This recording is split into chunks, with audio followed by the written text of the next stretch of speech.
Welcome back to the Crypto Trends Podcast, where we cover all things cryptocurrency, blockchain, Web 3.0, and AI. I am a slightly sick Robert Croak, and I'm joined by my co-host, Armando Pantoja. Both of us and our amazing team are excited to bring you the best information, guidance, and strategies each and every Wednesday. So follow along and always remember to take notes and take action. Hey, Armando, let's get into talking point number one. Bitcoin surged to $64,000 as Jerome Powell announced imminent rate cuts, as well as Trump announcing his DeFi plan. Is this the perfect storm for cryptocurrency moving forward? We all saw that Jerome Powell spoke of rate cuts coming in the future, and we assume that's going to be at the next meeting, September 18th.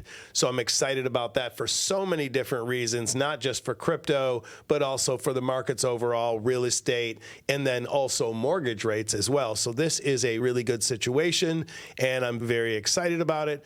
And then secondarily, Trump's radical DeFi plan. His son is plotting a new DeFi project aimed at shaking up traditional banking and finance sectors. And I think this just comes at a great time in the markets because that is where everything is heading. If you look at the intersection of cryptocurrency, AI, and blockchain, I just think the timing for this is really interesting. So we'll see how that plays out. And then also this really leads to crypto market optimism. The combination of Powell's rate cuts and Trump's initiative and everything that he's talking about if elected really makes a big difference in the market optimism. And I think that is very important moving forward. Regardless of who wins the presidency, we do want to see someone that is pro-crypto win. I'm not saying it matters to me, but we definitely want to see innovation in cryptocurrency and blockchain stay in the United States. And with a president and a vice president that are very pro-crypto, this helps us a lot. So let's look at these rate cuts that Jerome Powell is possibly proposing. But before we continue, I want to take my hat off to Robert Croak. He's here sick. I said earlier, this is like his flu game with Jordan back in the 90s. There we go. And I want to take my hat off to him, and I want you guys to see this is how success is made. It's made by coming in maybe when you don't feel like it. I told him, I said, you can go home. He said, no. I'm going to stay here. There's no rest. We got to get this going. So first, I want to take my hat off to you. I really appreciate you.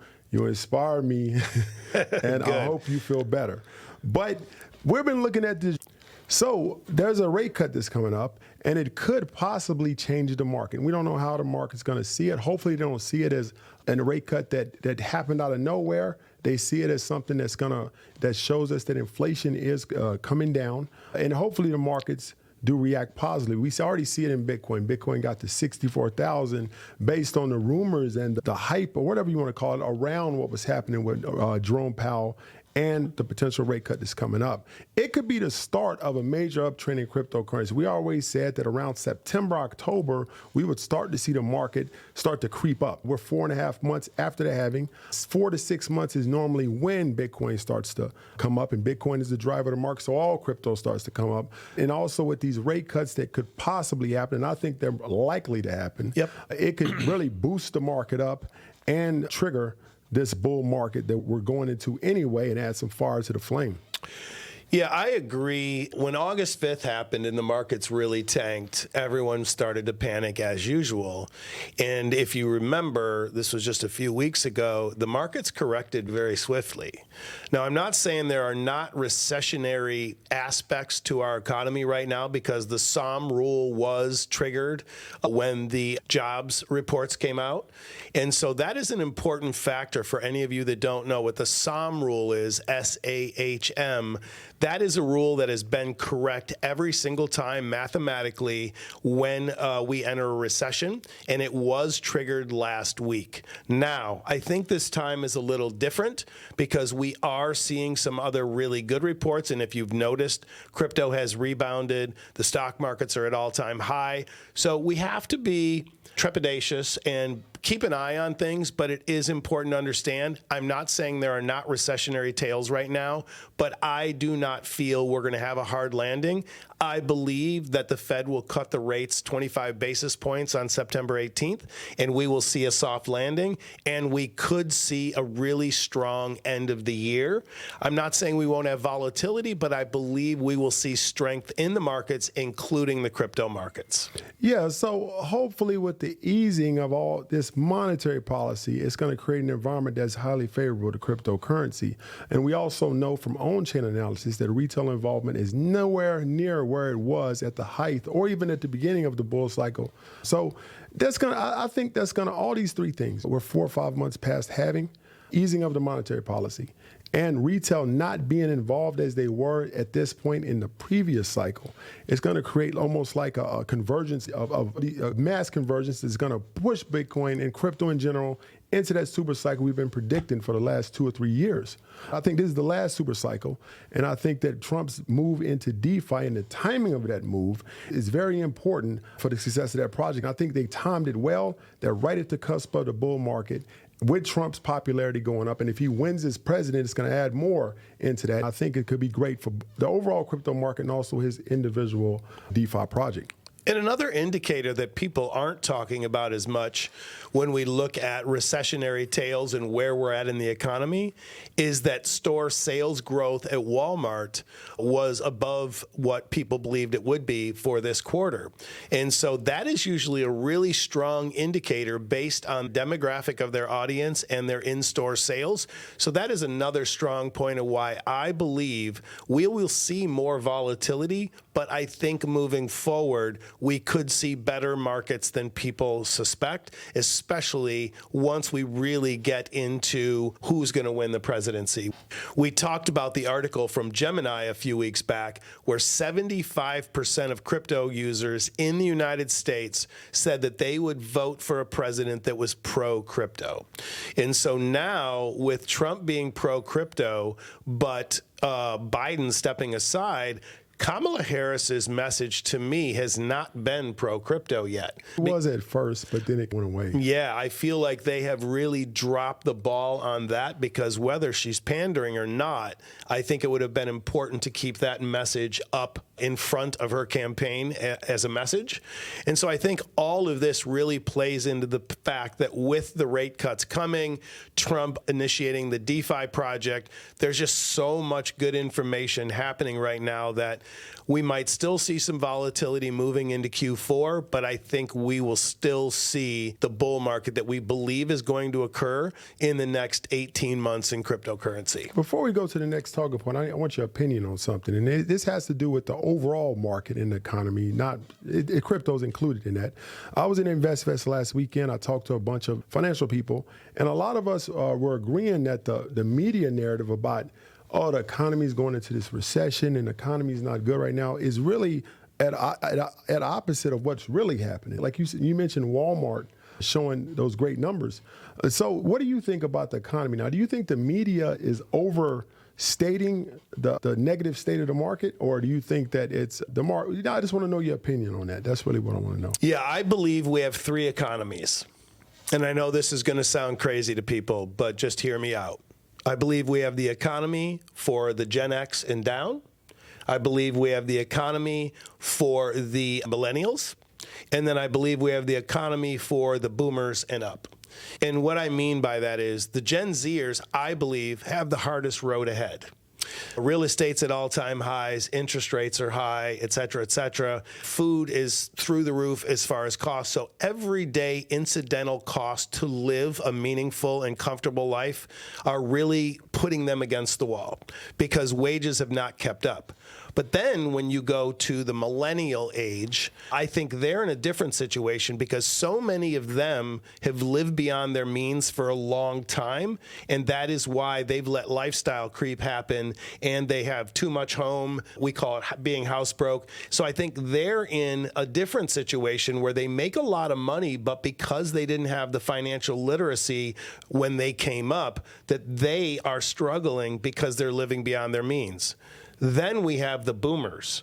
When you get to that age group, I feel like they're thriving because they've had their millions of dollars put aside for years from their 401k and their real estate and their investment portfolios, and they're thriving right now. So I think the key for everyone moving forward is figure out where you're at and really dial in your expenses and your budget to understand how to overcome these things. We talk about side hustles and what to do in this situation, and I think that's an important factor. So in my opinion, I think the economy has bright points, and I think it has tough points.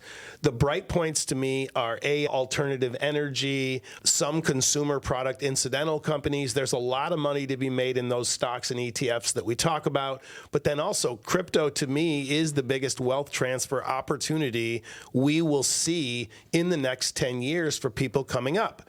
And so that's why you just have to do your research and understand your risk tolerance so you know what to do in these markets. If you read Fidelity, I think they say use 1 to 3% of your net investable assets towards crypto. I think that's too low. In my opinion, I think it should be somewhere between 5 and 10% for the average person. Some people are higher than that. I'm higher than that. You're higher than that. But that's also because we keep our eye on the prize every single day. So for me, I always look at it that no matter who is president, what the economic conditions are, we are always going to be ahead of the curve to show people where to go to make money no matter what the economy is doing.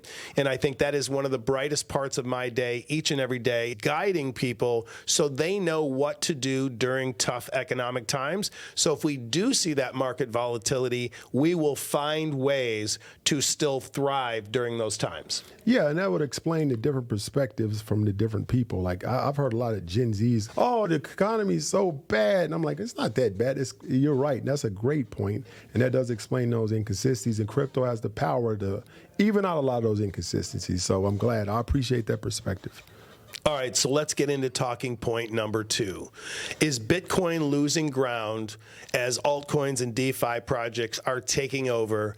And what do you think about this? Because, you know, so many people are conditioned now to think that, oh, Bitcoin doesn't make sense anymore to invest in it as much because it might only 10x in the next 5 years or 10 years, which is crazy. I know, but bear with me. Whereas everyone is looking to thrive in altcoins and meme coins. And I think that makes sense from a small portion of your portfolio. But in my opinion, everyone should build their base first through Bitcoin, Ethereum, maybe Chainlink and XRP. So walk the audience through where your thoughts are as the altcoin recovery happens, and then some of these strategic opportunities that we see in Solana moving forward. Yeah, so it's about me. I'm a very data-driven person. I like to drill down into the data, and that's how I make most of my decisions, whether it's like what kind of car to get or what I'm going to invest in or where I'm going to live. All of that's data-driven, and I like to look at the on-chain analysis of all the cryptos I invest in. And what we're seeing right now, we're seeing that there's a lot of open interest towards crypto derivatives, especially in altcoins. Now, one of the biggest derivatives people understand is options, right? And futures, options, whatever. But most people know about options. There's a lot of options open on altcoins right now, expecting there to be a huge increase in the value of a lot of altcoins that are some of the staples in the market. So that tells us that capital is either going to move into altcoins, and they're predicting that's going to happen or anticipating that, or the capital has already been moving in altcoins. And we can see that, aside from the analysis, we can see, even today, Bitcoin is down, I think, 4% for the last 7 days, and Solana was up 8.5%. And it's the 5th biggest coin right now. So that shows us that money has to be flowing somewhere. And a lot of the money is flowing into Ethereum, Solana, and a lot of other altcoins. That's why Bitcoin is down. Because as soon as there was a spike in Bitcoin, a lot of people anticipated that there could be an altcoin season eventually. And they've started moving that capital over. So we're seeing some significant movement of not only interest and development. We talked about the development activity going on a lot of altcoins. Ethereum is technically an altcoin, but let's just say altcoins that are not Ethereum. We've seen a lot of renewed development activity and interest. We've seen a lot of capital flowing, and we've seen a lot of new articles and a lot of people just talking about these things. Yeah, I can see what's happening. I think that there's going to be a big movement in altcoins coming soon because of this new interest, new capital, and just the overall environment of the altcoins starting to improve. Yeah, I agree, and I see that too, especially with Solana. And Solana's up 45% in that recent time period, and I think that's just important for everyone to watch, because as traders are shifting their focus from Bitcoin to altcoins, we should see a market rally in that sector, which I think is so important. So to me, it's just clear that the smart money is starting to see the opportunities in these altcoins in the development phases of the Solanas of the world. And we even talked about Cardano upping their development a lot in a previous episode. So I think it's just important to keep your eye on the prize, do your research, and just understand the difference between being an investor and being a gambler. We want everyone that follows along to be an investor and stay away from being a gambler, because I have people all the time that reach out and go, I just came into $5,000. I'm thinking about splitting it between Pepe and Bonk. And I'm like, you can do that and you might win, but in most instances, you're trying to time the market in something that has already seen a huge run. And to me, that's gambling. So yeah, I agree with it. I think there's a lot of money to be made in altcoins, and then also with a small portion in meme coins, but just don't YOLO all your money in meme coins. I think it's a huge mistake. Yeah, the banks, the elite and the rich, we just talked about moving into altcoins. So a lot of people lose a lot of money because they go with the masses, right? When altcoins are already up, it's probably too late. You have to stay ahead of the masses, stay ahead of the curve. And that's what all this data and this analysis gives us, is that we are able to stay ahead. The next few weeks could be crucial for altcoins. So we just have to pay attention and see what's happening to make sure we're ahead of the masses. And I always talk about, you don't have to be first to an investment. You just have to be ahead of the masses, like you said.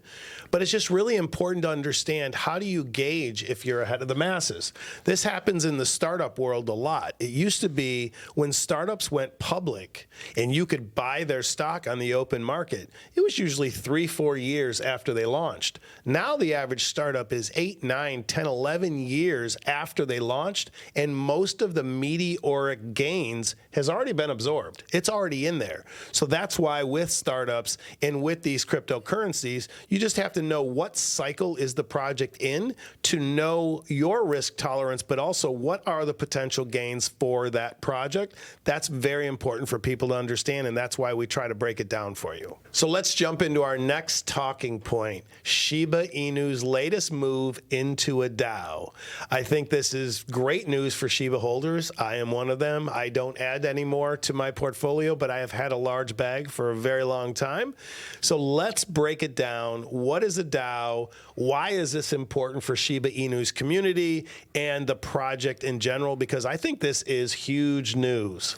Yeah. So if you remember back, we were on the stock market trading floor. We did an interview, and they asked me, what do I think the crypto market's going to look like a year from now? And I said, I think that in the middle of the bull cycle, that DAOs would be huge. And we haven't heard much about DAOs. I'm starting to get worried that maybe my prediction was wrong. Right. Because I really believed it. So seeing this news makes me still hopeful that I'm still right. He said Shiba is going to launch a decentralized autonomous organization. Now, for people who don't know what that is, it's almost like an LLC on a blockchain, but you can program rules into it. So I can start a company, put it on the blockchain, and I could say, I'm the founder, here's our wallet. So every time money comes in, we're going to do 50-50 split. And that's a simple smart contract DAO. But that can be a lot more complicated. You can say every time this token that represents this DAO gets sold, we get a royalty back. Or you can program, most of it, you can program a smart contract. So there's a lot of creative ways you can use to distribute the money. We can vote on different things. Are we going to sell this property that this DAO is? We're going to expand. And me and you can vote depending on how many tokens we have. So it's a lot of great things you can do with DAOs that you can't do traditionally with LLCs or even a company, articles of an organization or whatever. Shiba opening or starting this DAO marks a major shift how people see these types of things. And it's fascinating to me that Shiba is the 13th biggest cryptocurrency in the world, and they've jumped on board right? So this is the biggest token that's done this. Now, you can write on Ethereum, Cardano, Solana, but nobody has almost endorsed it like Shiba has. So like I said, I think it's a great move, and hopefully this is the first step in my prediction being correct. Hey, I've said all along, while everyone's out there putting crazy predictions on Shiba Inu, that if it gets to a half a penny, I'm just going to go buy a new boat with mine, and I'm going to name it Shiba Inu. So that's it. But just to touch on a DAO real quick, one of the most important things for a DAO is that it really brings the community in because there's no central authority. So it brings the community in to have more say in what is happening with the product. And I think that's an important distinction for everyone to understand and why DAOs are important. And to go back to your prediction, I think your prediction is spot on. It is taking longer for the DAO initiation, adoption to take place and mature, but I think you're spot on because if you want trust in your blockchain, a DAO is a great way to provide that trust, and I think it's important. It's just taking longer than expected for so many of the projects to initiate being a DAO. So I think you're spot on. And we know there's a lot of, especially in the digital age, there's a lot of scams going on. Real estate people steal money and run. They never had the property in the first place, or Ponzi schemes. But the good thing about it was that it's transparent. We can create one, and everybody that's in it can go look at the code. Yep. And once it's deployed, that's it. Nobody can go and change it. Nobody can go out there and modify it or find a way to siphon off money. It's all clear, transparent, it's clear, and we can see the flow of the money, see the decisions, and who voted on what, and we can make sure that everything's on the up and up. So I'm glad that they're doing it. They have a charity council. They're going to focus on philanthropy. They have a culture and heritage council. They're going to preserve the community's unique values. So this could really solidify Shiba's place in its space, and it can give every Shiba holder a voice in the project's future. Remember, this is not about governance, right? They're going to expand this to real-world applications and also real-world applications for Shiba, the token. Yeah, and that's a key point because Shiba Inu's practical utility is growing, and they have thousands of merchants now accepting SHIB worldwide.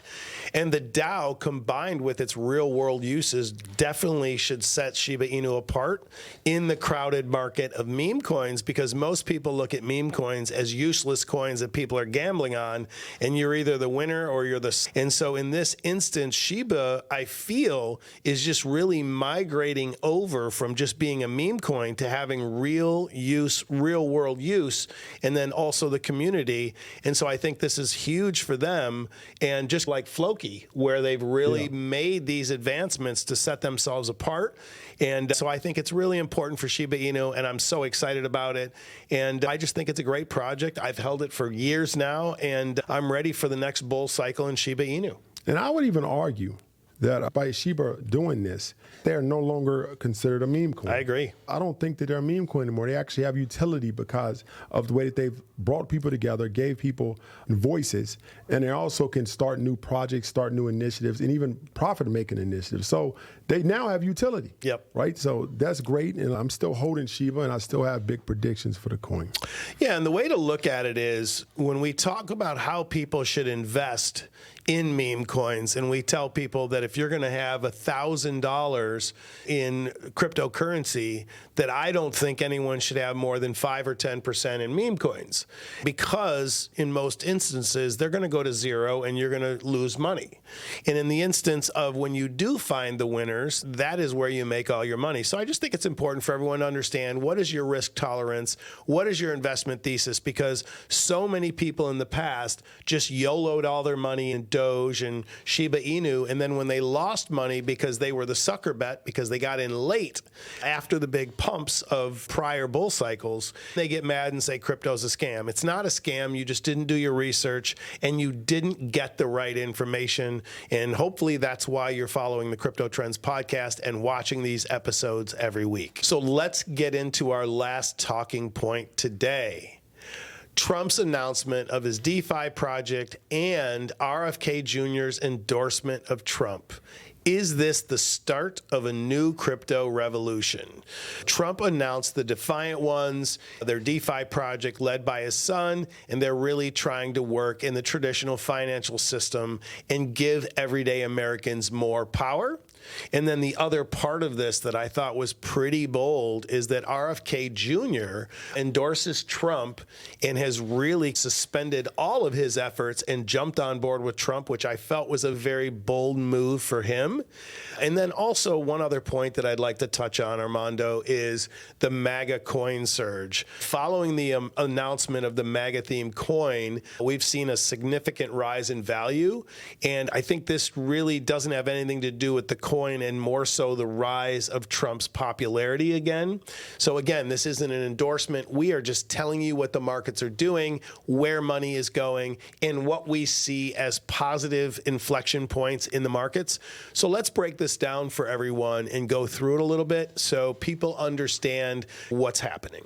So I want to make sure people know that the MAGA coin and Trump, there's no official affiliation. But the thing about it is that there is almost an idea affiliation, right? The MAGA themed coin is associated with Trump and what he's all about. Again, it's not a political endorsement or anything like that. We're just talking about what's happening.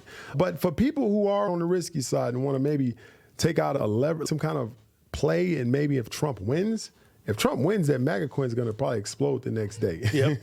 And it may be short-lived. Maybe you could sell it or whatever. I'm not telling you what to do, but I just could see that potentially happening because of the hype and excitement. But I did read about Trump's DeFi project. I thought it was what they're trying to do is pretty good. And let's see what happens. I don't know. So. Yeah, and something to think about when we talk about a MAGA coin like this, and you say that people could throw a little something at it if they believe that Trump's going to win and there's all this hype, is I read an article last week that I think is very important for everyone listening and not be those people, is that for men 25 to 55, a higher percentage of men in that age category are sports betting than they are investing as an overall thesis. I heard that this weekend from somebody else. Yeah, and I think that is horrific. If you want to go have fun with sports betting, great, but it's still gambling. If you want to build wealth, don't sports bet. Take that money and build a reasonable, real portfolio in crypto, in stocks, precious metals, ETFs, whatever it is. But if you're going to just YOLO your money sports betting and you think you've got the trick and you know how to beat the system, it's just not going to work for you long term, and you're going to end up broke and in a bad spot. So I wanted to point that out because I think it is a pretty tragic statistic that's been floating around now for a few days. And people just need to be careful because sports betting is fun. I don't do it. I've never done it. I've gambled a lot, but I only gambled on me, and that was through poker. I would never play table games or gamble on sports. I just wouldn't do it. So keep that in mind. I think it's important for everyone to understand that you want to be an investor. You don't want to be a gambler. Yeah, when you gamble, especially sports betting, you got to remember the cash that flows into one game. For example, if I'm betting on the Bulls versus the Lakers or whatever, half the people have to lose. Yep. Because the bookie has to take it and they have to balance it out. So half the people have to every single game for the bookie to make money. But in investing, we can make a prediction on NVIDIA. Everybody that's listening, the whole world can go into NVIDIA right now. It goes up. Everybody either has unrealized or realized gains. So everybody has won in that bet. Yep. And NVIDIA could keep going for years. Eventually, maybe it'll fall 10, 20, maybe 50 years from now. But with sports betting, half the money has to lose every single time. So it's a lot easier if you want to bet on the stock market or crypto than sports betting. You're going to have a higher win rate and a higher level of success, and you're going to learn things along the way. Learning about stocks can help you build a business. Learning about crypto can help you in tech. Learning about sports betting gets you nowhere. So just keep that in mind. Yeah, and it's crazy when you think about it from that perspective. When you sports bet, you know exactly a couple hours later the outcome. Whereas in investing, everyone can win on an investment for years and years, as long as you're a long-term investor. And that's just so important and a great distinction because we want to educate people to be long-term investors so we can help people build wealth so they can retire early, sip Mai Tais on the beach or whatever it is they like to do and not have to worry about gambling every day to make your money. I used to watch people in the casinos when I played poker a lot, and they were gamblers, and you would just just see them. They would be gambling their baby's food money and their rent money and their car payment money. And it was just always this big roller coaster of endorphins.